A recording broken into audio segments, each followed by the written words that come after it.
खुदा तक पहुंचने का रास्ता। जलील बेग 1990 में लंदन में, ये बरतानिया में सेटल हो चुके थे। ज़िंदगी मुतमिन और ख़ूबसूरत थी।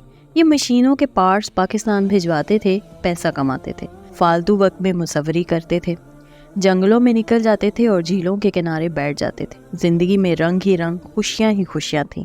लेकिन फिर इनकी लाइफ का पूरा ट्रैक बदल गया। इनके कान में काइनेटिक्स का मसला पैदा हो गया। काइनेटिक्स की बीमारी में इंसान के कानों में हर वक्त साएं साएं की आवाज़ें आती रहती हैं। ये आवाज़ें इंसान की ज़िंदगी अजीरन कर देती है। ये सो सकता है और ना ही चल फिर सकता है। आप खुद अंदाज़ा लगाइए कि अगर आपके कान हर वक्त बजने लगें तो आपकी क्या हालत होगी। जलील बेग की ज़िंदगी भी ज़िंदगी नहीं थी, अजाब बन चुकी थी। वो डॉक्टरों के पास गए। डॉक्टरों ने ऑपरेशन का मशवरा दिया। बेग साहब की हालत इतनी ख़राब थी कि उन्होंने फ़ौरन हाँ कर दी। ऑपरेशन हुआ, लेकिन ऑपरेशन के दौरान दिमाग की एक हसास नस कट गई। जलील बेग साहिब का पूरा जिस्म मफलूज हो गया। ये अब बोल सकते थे और ना ही चल फिर सकते थे। ये यकसुई की नेमत से भी महरूम हो चुके थे। इनके दिमाग के गुंबद में हर वक्त आवाज़ें गूंजती रहती थी। ये नॉर्मल इंसान से सब्जी बन गए। डॉक्टरों का कहना था कि ये मुसलसल इलाज से 6 साल में मामूली हद तक नॉर्मल हो सकेंगे। ये एक अफसोसनाक सूरत हाल थी। इस अफसोसनाक सूरत हाल में इनके एक तर्क दोस्त मुस्तफ़ा ने इनका भरपूर साथ दिया।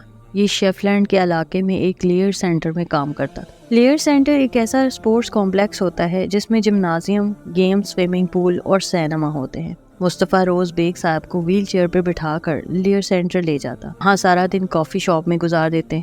मुस्तफ़ा शाम के वक्त इनकी चेयर धकेल कर उन्हें वापस ले जाता। ये मामूल कई हफ्तों तक जारी रहा। बेग साहब एक दिन कॉफ़ी शॉप में बैठे थे। उन्होंने सामने देखा कोई साहिब हॉल में नौजवानों को जिम्नास्टिक करा रहे हैं। बेग साहब इस ट्रेनर को देखते रहे। ट्रेनर ने क्लास ख़त्म की और वो भी इसी कॉफ़ी शॉप में आकर बैठ गया। थोड़ी देर बाद मुस्तफ़ा आया और बेग साहब से इशारे में कॉफ़ी का पूछा। वो ट्रेनर दोनों को गौर से देख रहा था। इसने मुस्तफ़ा को बुलाया और बेग साहब की माजूरी की वजह पूछी। मुस्तफ़ा ने इसे सारी कहानी सुना दी। ट्रेनर उठा, बेग साहब के करीब पहुंचा और इनसे इनके मुआयने की इजाज़त मांगी। बेग साहब उसे खाली नज़रों से देखते रहे। ट्रेनर ने अपनी दोनों छोटी उंगलियां इनके कानों में घुसाईं, आहिस्ता आहिस्ता आगे बढ़ाईं। उंगलियां जब कान के आखिरी सिरों तक पहुंच गईं, तो इसने एक झटके के साथ दोनों उंगलियां बाहर निकाली। जलील बेग को गश आया और वो बेहोश हो गए। ट्रेनर ने इनकी गर्दन सहलाई और ये चंद सेकंड में होश में आ गए। ट्रेनर मुस्कुराया और बेग साहब को गौर से देखकर बोला, मैं आपको 6 हफ्तों में नॉर्मल कर सकता हूँ। मैं 20 पाउंड फी घंटा लूँगा। आप 2 हफ्तों में पाँव पर खड़े होंगे और 6 हफ्ते में नॉर्मल इंसानों की तरह भाग दौड़ रहे होंगे। बेग साहब किसी किस्म का रिस्क नहीं लेना चाहते थे, लेकिन मुस्तफ़ा डट गया। इसने ट्रेनर को अपनी जेब से पेमेंट करने का ऐलान किया और उसे इलाज शुरू करने की हिदायत दे दी। वो ट्रेनर जर्मन था। इसका नाम नॉर्मन मोशे था। वो कॉन्ट्रैक्ट पर दुनिया के मुख्तलिफ मुल्कों में ट्रेनिंग कराता था। वो लंदन में चंद माह के लिए आया था। उम्र 92 साल थी, लेकिन वो देखने में 40 साल से ज़्यादा का नहीं लगता था। 5 शादियां कर चुका था, 12-13 बच्चे भी थे। आखिरी बीवी इंतहाई खूबसूरत और जवान थी। नॉर्मन ने बेग साहब का इलाज शुरू कर दिया। वो इन्हें एक्सरसाइजेस करवाता, इनकी फिजियोथेरेपी करता, इन्हें योगा के आसन सिखाता और इनको जिम्नास्टिक पर मजबूर करता। ये मशकें चंद दिन जारी रहीं, यहाँ तक कि मुआवजा हो गया। जलील बेग वाकई अपने पैरों पर खड़े हो गए। ये 2 हफ्तों में चलने भी लगे। ये हैरान कुन तब्दीली थी। ये तब्दीली जारी रही। बेग साहब सेहतमंद होते चले गए। इनके कान भी ठीक हो गए। ये बोलने भी लगे और ये हाथ और पाँव भी चलाने लगे। बेग साहब 6 हफ्ते 90% तंदुरुस्त हो गए। नॉर्मन इन्हें जिम में ले गया, उनकी गर्दन में पटा डाला, वज़न बांधा और इन्हें ये वज़न उठाने का हुक्म दिया। बेग साहब आसानी से वज़न उठा गए। नॉर्मन इसके बाद वज़न बढ़ाता गया और बेग साहब वो वज़न उठाते गए। नॉर्मन मुतमिन हो गया। वो इन्हें लेकर टेनिस कोर्ट में चला गया। कोर्ट में 2 डस्टबिन थे। नॉर्मन ने पहले उन्हें इन दोनों डस्टबिनों के दरमियान दौड़ाया। बेग साहब ये मरहला आसानी के साथ अबूर कर गए। नॉर्मन ने इसके बाद इन्हें पूरी ताकत के साथ भागने का हुक्म दिया। इसका कहना था, बेगी, तुम हारे हुए इस सिपाही की तरह भागो जिसके पीछे खूंखार कुत्ते लगे हैं। वो अगर एक लम्हे के लिए भी रुक गया तो उसे कुत्ते चीर फाड़ देंगे। बेग साहब बड़ी मुश्किल से सेहतमंद हुए थे। वो दोबारा माजूर नहीं होना चाहते थे, लेकिन नॉर्मन ने इन्हें दौड़ने पर मजबूर कर दिया। वो दौड़े और वाकई हारे हुए सिपाही की तरह दौड़े। बेग साहब का ख्याल था वो भागते हुए गिर जाएंगे, लेकिन कमाल हो गया। وہ بغیر گرے کورٹ کے آخری سرے تک پہنچ گئے۔ انہوں نے اللہ اکبر کا نعرہ لگایا اور اپنے محسن سے لپٹ کر رونے لگے۔ نارمن نے انہیں تسلی دی، ان کے ساتھ ہاتھ ملایا اور کہا، بیگی اٹھو، تم اب بالکل نارمل انسان ہو، اپنے ملک جاؤ اور نارمل انسانوں جیسی زندگی گزارو۔ یہ علاج نہیں تھا، یہ معجزہ تھا۔ جلیل بیگ بھی اس معجزے پر حیران تھے اور ڈاکٹرز بھی۔ یہ صرف اور صرف ایکسرسائزز کا کمال تھا۔ ایکسرسائزز نے ایک معذور شخص کو دوا اور آپریشن کے بغیر قدموں پر کھڑا کر دیا اور نارمل بھی بنا دیا۔ اس واقعے نے بیگ صاحب کی کایا پلٹ دی۔ پرانا جلیل بیگ فوت ہو گیا اور نئے جلیل بیگ نے جنم لے لیا۔ نئے جلیل بیگ نے یونیورسٹی میں فزیکل ہیلتھ میں داخلہ لے لیا اور وہ باقاعدہ ایکسرسائز سیکھنے لگے۔ نارمن موشے جرمنی واپس چلا گیا۔ اسے جلیل بیگ کے شوق کا علم ہوا تو اس نے انہیں اپنی شاگردی میں لے لیا۔ نارمن فرینکفرٹ کے قریب چھوٹے سے قصبے میں رہتا تھا۔ بیگ صاحب اکثر اس کے پاس چلے جاتے، وہ انہیں مختلف ایکسرسائزز سکھاتا تھا۔ نارمن ایسی ہزار ایکسرسائزز جانتا تھا جس کے ذریعے مختلف بیماریوں کا علاج ممکن تھا۔ وہ یوگا اور مراقبے کا ماہر بھی تھا۔ بیگ صاحب نارمن کے مرنے تک اس کے شاگرد رہے۔ نارمن کی موت بھی اس کی زندگی کی طرح حیران کن تھی۔ وہ 102 سال کا تھا۔ وہ اپنے ہیلتھ سینٹر میں آلتی پالتی مار کر مراقبے میں گیا۔ وہ جب دیر تک مراقبے سے باہر نہ آیا تو اس کی بیوی نے اسے ہلایا، فرش پر گر گیا۔ وہ مراقبے کے عالم میں ہی فوت ہو چکا تھا۔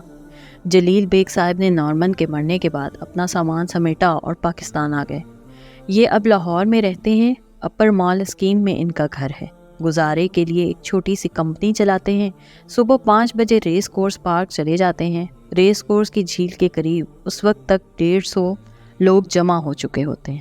یہ ان لوگوں کو ایکسرسائزز کراتے ہیں۔ ان کا دعویٰ ہے کہ یہ ایکسرسائزز کے ذریعے ہر مرض کا علاج کر سکتے ہیں۔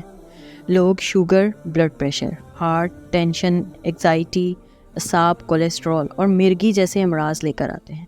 یہ انہیں ایکسرسائزز اور مراقبہ سکھاتے ہیں اور وہ مریض چند ہفتوں میں صحت یاب ہو کر گھر چلا جاتا ہے، اور یہ اس وقت تک صحت مند رہتے ہیں جب تک یہ ایکسرسائزز کرتے رہیں۔ جلیل بیگ پچھلے 16 برسوں سے لوگوں کی مدد کر رہے ہیں۔ یہ ہزاروں انسانوں کی زندگی بدل چکے ہیں۔